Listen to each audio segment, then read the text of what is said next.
Boss Noyo at Boss Mel, nagsagukaan. Panoorin natin. Let's go! Ayun o, oo nga. Boom, slow mo, oo. Pa, oo nga, men. Masakit o. Ang tinamaan sa mata, pare o. Ayan na. Ayan na.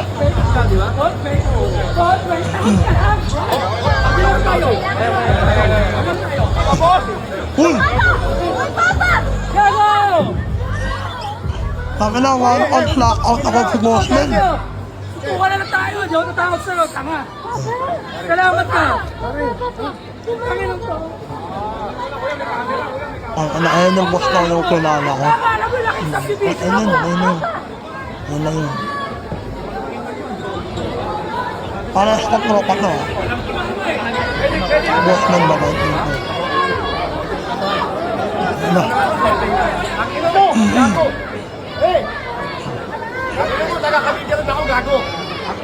Nakakabit na rin yan, Boss Mel.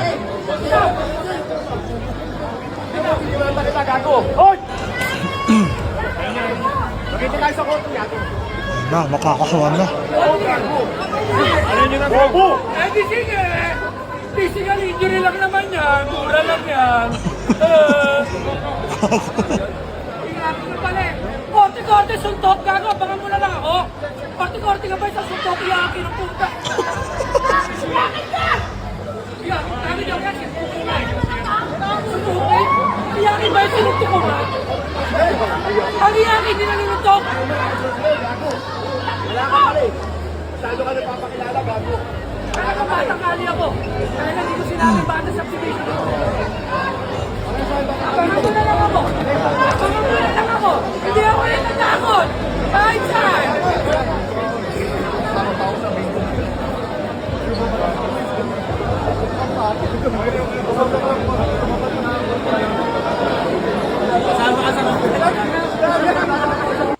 Aha.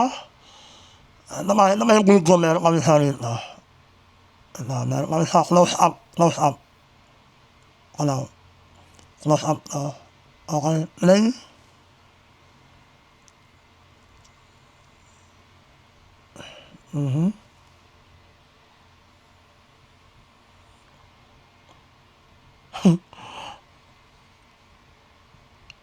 O yun. Yun na. So, makwento ko lang sa inyo mga boss. Siyempre, alam niyo naman lahat na si Custodio, ito ay kumari ko. Ninong to ng anak ko. So, matagal ko lang nakakasama na si Custodio. Pagkalit pa lang yan, no? Pagkalit pa lang siya. Nakakasama ko na yan, magmotor. Marinaki, lagi kami nasa Marinaki yan. Minsan ko na walang kami. Tapos ang motor namin, supermoto. Oo. May nagka-supermoto yan. Yung tawag ko ito, dirt bike. Tapos ginawa mo road bike. Yan, ginawa mo road bike yung gulong. Ganun yung mga motor namin. Hahanapin ko yung picture.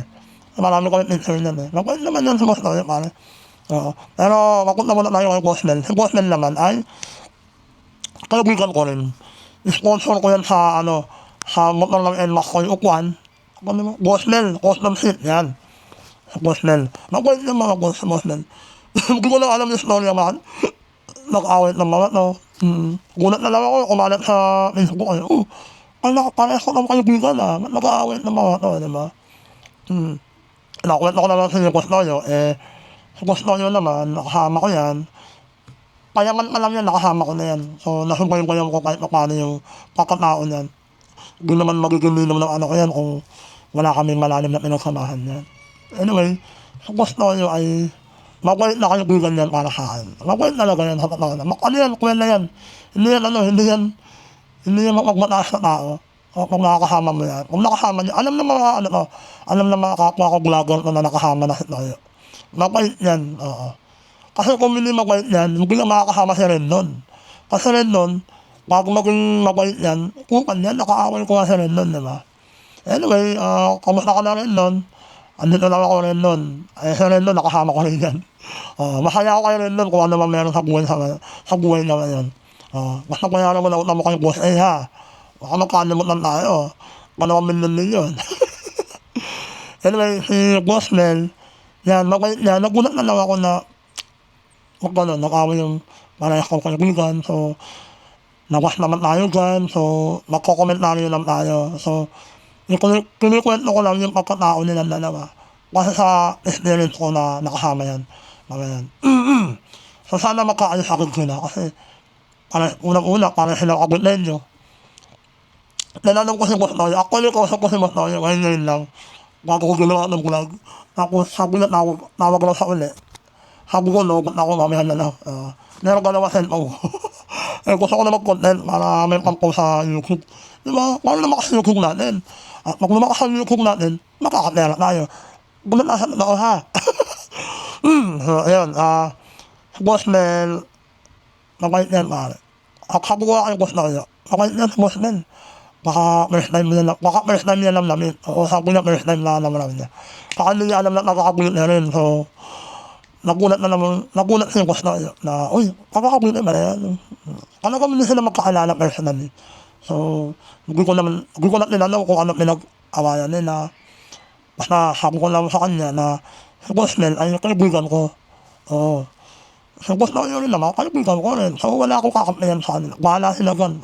Yung mga mayayaman naman yung mga yan, mag-ubusan kayo ng pera sa korte or sa global. Okay? Kung ako sa inyong dalawa, magkakanawaran na lang kayo. Parehas na naman tayo kabilenyo. So, wag ko nang kalalain. Kilala ko rin si Boss Mel eh. Medyo, may tira rin yan. Boss Mel, may tira rin. So, bahala kayo sa buhay nyo, bahala kayo. Pero kung ako sa inyo, wag na kayo mag-away. Tama na. Mag-motor na lang tayo. Sama ako. Invite nyo lang ako, ha? Wag na kayong magpapabot. Okay? Wag na kayong mag-aaway.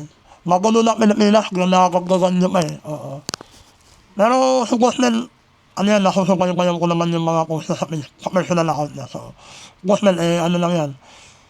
Masayahin na simple. Mahilig lang sa magmotor.